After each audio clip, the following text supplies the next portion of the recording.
Guyana is experiencing an infrastructural boom that has never been seen before in the history of its nationhood.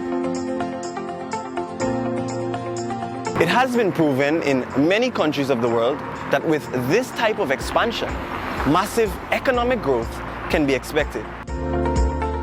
With the prime lands opening up as a result of the new $2.3 billion Mandela to Eccles project, businesses are now eager to set up shop along the highway. Economic discussions across the globe have pointed to the fact that infrastructural development can spur massive industrial and commercial expansion. This in turn provides an influx of jobs on the local market. One prime example of such an investment is the East Coast Highway, which has seen an enormous number of businesses established along the East Coast corridor. With more than $76 billion to be invested in roads and bridges across the country, businesses now have the opportunity to not only mull the idea of expansion, but have spoken to the importance of infrastructural development for the Guyanese economy as a whole.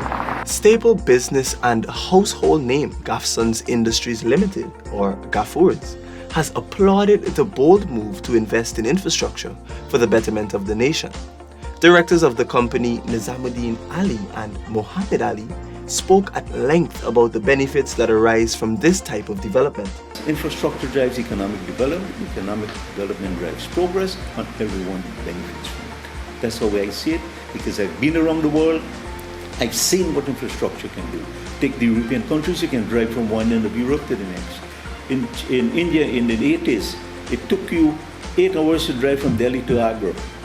Today, it takes you 2 hours because of the highway infrastructure. You can travel the length and breadth of India, you can drive it, you can use the railway.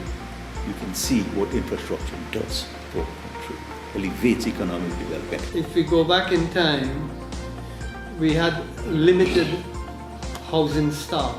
Now, because of the highways that Mr. Ali has been referring to and the expansion of roads, what used to be like back down is now all housing.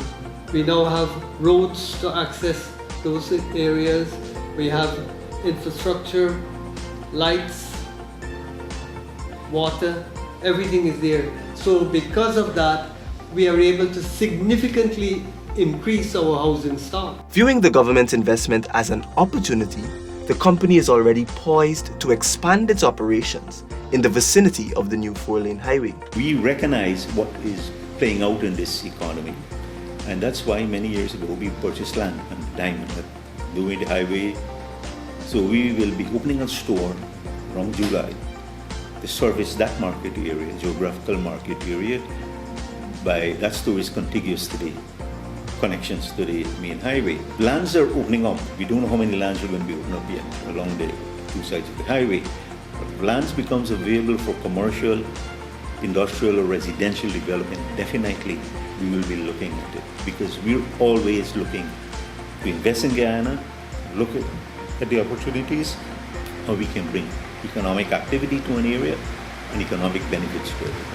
And these gentlemen are not alone. President of one of the largest business privy organizations in the country, Timothy Tucker, affirmed this position. Timothy Tucker believes that economic expansion and development are imminent, resulting from the opening of this one access route, the Mandela to Eccles Highway. It was a slowed of economic activity because of the traffic congestion within getting into Georgetown.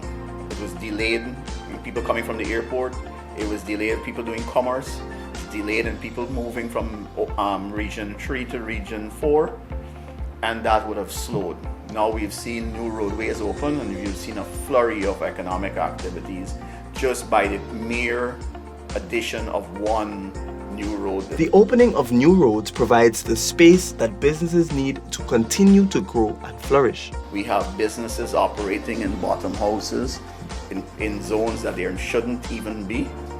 So there's a dire need, and I've been saying this for months now, there's a dire need for new industrial areas, new commercial zones. But more than this, several local contractors have stepped up to the plate, understanding the assignments.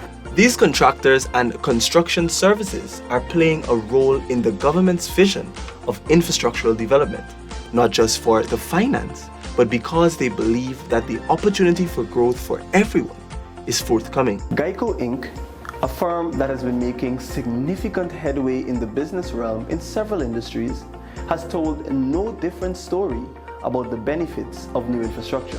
We caught up with 20-year-old Kishan Singh, Director of Business Development of the company, who stressed that infrastructure is not only limited to roads and bridges, but can also be seen as the framework given for people and businesses to grow. Referring to Geico's most recent investment in US $10 million worth of dredging equipment, the director established that the industrial expansion to come as a result of this piece of infrastructure is boundless. So a few weeks ago we launched our new trailing suction hopper dredge. And many people would assume that the only thing that brings to the table is dredging. But really and truly, that brings on board a painter, that brings on board a graphic designer, that brings on board divers, because we need to make sure that everything is working, but we can't see it. You can't pay how many thousands of dollars to go into dry dock every single time you want to check something. Divers, painters, mechanics, fabricators, and so many things, and that's just from one single thing, one piece of equipment. There's this butterfly effect that just happens. Another example would be this bottle of water, it's in front of me. To buy that bottle of water, you need a stand. You need a shop, you need a cellar, you need a fridge, you need a distributor, you need a bottling company, you need somebody to make the bottle itself. And so one thing happens and all of these other things happen. So a road is made through a rural area. With that comes tourism. With that comes services, a gas station, a shop, a store, an amusement park, a water park. Any of these things can happen, right? Added to this, CEO of Japarts, Terry Singh, has lent his thoughts to the discussion on infrastructure and the importance of this in Guyana's development. This 35-year-old company, which has extensive experience in heavy-duty equipment and industrial activities, has played a significant role in the development of Guyana's economy. How do you see economic and industrial expansion in Guyana progressing thus far? So far, it's on a rapid transformation is happening in the country. A lot of developments across the country. It's evident, you can see from every region, there's investments happening by the government, which is benefiting the livelihoods of all Guyanese. Any business entrepreneur will tell you, building new roads like the 4-lane highway will bring a lot more infrastructure development across the country. Imagine people sending their kids to school with an education, then what do you do with that education? If we were to just give the people money, like everybody wants money from the oil immediately, then they will just spend that money and it's done, and then they have nothing to, there's no job. So while they educate their kids, they got other people who are building to employ those people who have been educated. Moreover, another company that has directly lent to the infrastructural evolution here in Guyana with contracts for miscellaneous roads and new water wells has said that without development, Guyana's progress can be stymied. We got on site with S. Jagmohan Hardware Supplies and Construction Services at their new concrete plant, where we spoke to project manager Maheshwar Raghubir. Mr. Raghubir, how do you think this infrastructural development, the opening of new roads, the opening of prime land, how do you think this can help the overall business sector and the industrial sector? By putting in new infrastructure and opening new roads, give people access to land and property. By giving them access to land and property, you increase the property value. And increasing the property value also means people will want to go there and invest. They will want to build hotels, they want to build schools. People will want to move into the land and build beautiful homes. Jagmohan Construction was recently awarded the contract to build Lot 5 of the second phase of the new alternate East Bank 4-lane highway. Taking key note of these advancements, the company made a $300 million investment into this concrete plant to provide pre-stressed concrete slabs, piles, and poles used for the construction of bridges.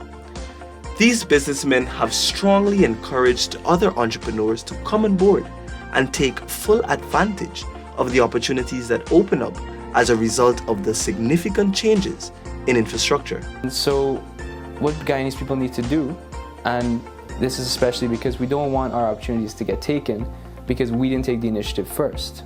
Because you can't be mad when the opportunity is gone, but when it was there, we didn't realize. So we need to look into the future and say, okay, this is going to be needed in 5 years or 2 years. Play the long game. If you play the long game, eventually it pays off. There are roads being built, bridges being built. All these things will require support services. When those places are built along areas that are lands that are now opening up, Guyanese need to get in there and innovate. Be innovative, see what is needed when a new hotel comes in your area. There's a lot. You got people coming from all over the world here, and it's going to take advantage of our development. Why not our local business step out? All in all, government's colossal injection into the development of infrastructure has and will continue to be proven as the gateway for economic advancement, expansion, and prosperity. For DPI, I am Shaquan Gill.